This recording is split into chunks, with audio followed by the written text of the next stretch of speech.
ಓಂ ಸಾಯಿರಾಮ್. ಎಲ್ಲರಿಗೂ ನಮಸ್ಕಾರ. ನನ್ನ ಹೆಸರು ಅಂಜನಿ ಅಂತ. ನಾವೆಲ್ಲ ಸಂಗಡಿಗರು. ನಮ್ದು ದಾವಣಗೆರೆ ಜಿಲ್ಲೆ, ಕರ್ನಾಟಕದಿಂದ ಇಲ್ಲಿಗೆ ಬಂದಿದ್ದೇವೆ. ನಾವು ಪ್ರತಿ ವರ್ಷ ಸಾಯಿಗೆ ನೋಡ್ಲಿಕ್ಕೆ ಬರ್ತಕ್ಕಂಥದ್ದು. ಬಾಬಾ ನಮ್ಮನ್ನ ಕರ್ಸ್ಕೊಳ್ತಿದ್ದಾರೆ. ಆದ್ರೆ ಈ ವರ್ಷ ಒಂದು ಬಾಬಾನ ನಿಜವಾಗಿ ನೋಡಿರ್ತಕ್ಕಂಥ ಒಂದು ನಮಗೆ ಆನಂದ ಆಯ್ತು.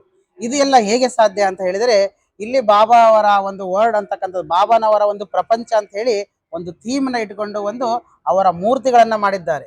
ಆ ಪ್ರತಿಯೊಂದು ಮೂರ್ತಿಯನ್ನ ನಾವು ನೋಡಿದ್ರೆ ಜೀವಂತವಾಗಿರ್ತಕ್ಕಂಥ ಬಾಬಾವನ್ನೇ ಕಂಡಂತ ಆನಂದ ಆಗುತ್ತೆ. ಆ ದಿನಗಳಲ್ಲಿ ಇರ್ತಕ್ಕಂಥ ಶಿರ್ಡಿಯ ಸ್ಥಳವರೆಗೂ ಯಾವ ರೀತಿಗಳು ಇದ್ವೋ ಆ ಒಂದು ಸನ್ನಿವೇಶಕ್ಕೆ ನಾವು ಬಂದಿರತಕ್ಕಂಥ ಹಾಗೆ ನಮಗೆ ಭಾಸವಾಗುತ್ತೆ. ಪ್ರತಿಯೊಂದು ಶಿರ್ಡಿಗೆ ಕಾಲರ ಬಂದಾಗ ಗೋಧಿ ಹಿಟ್ಟನ್ನ ಬೀಸಿರ್ತಕ್ಕಂಥದ್ದು, ಶಿರ್ಡಿಯಲ್ಲಿ ಕಾಲರ ಓಡಿಸ್ತಕ್ಕಂಥದ್ದು, ಸಣ್ಣ ಮಕ್ಕಳಿಗೆ ಆಶೀರ್ವಾದ ನೀಡ್ತಕ್ಕಂಥದ್ದು, ಹಾಗೂ 4 ದೀಪಗಳ ಭೂಮಿಯಲ್ಲಿ ಅಡಗಿರ್ತಕ್ಕಂಥ ದೀಪಗಳನ್ನು ಕಂಡಿರ್ತಕ್ಕಂಥ ಆನಂದ. ಅಂದ್ರೆ ನಾವು ಚರಿತ್ರೆಯಲ್ಲಿ ಓದ್ತಕ್ಕಂಥ ಪ್ರತಿಯೊಂದು ಅಧ್ಯಾಯಕ್ಕೂ ಇಲ್ಲಿ ಮಾಡಿರ್ತಕ್ಕಂಥ ಮೂರ್ತಿಗಳಿಗೂ ಸಂಬಂಧವಾಗಿರ್ತಕ್ಕಂಥದ್ದು ನೋಡಿದ್ರೆ ಮನಸ್ಸು ತುಂಬಿ ಬರುತ್ತದೆ. ಈ ಒಂದು ಮಾಡಿರ್ತಕ್ಕಂಥ ಕಾರ್ಯಾಚರಣೆಯವರಿಗೆ ಧನ್ಯವಾದಗಳು.